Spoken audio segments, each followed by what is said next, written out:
بسم الله الرحمن الرحيم.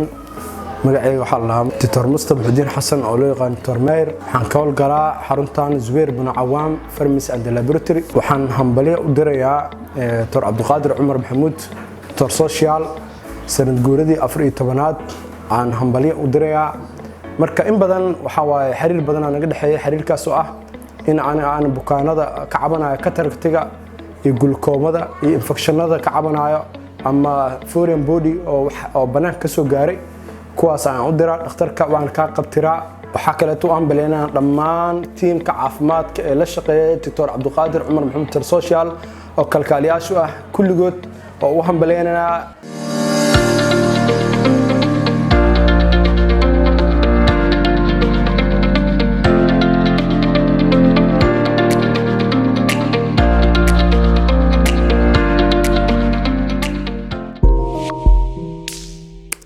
Thank you.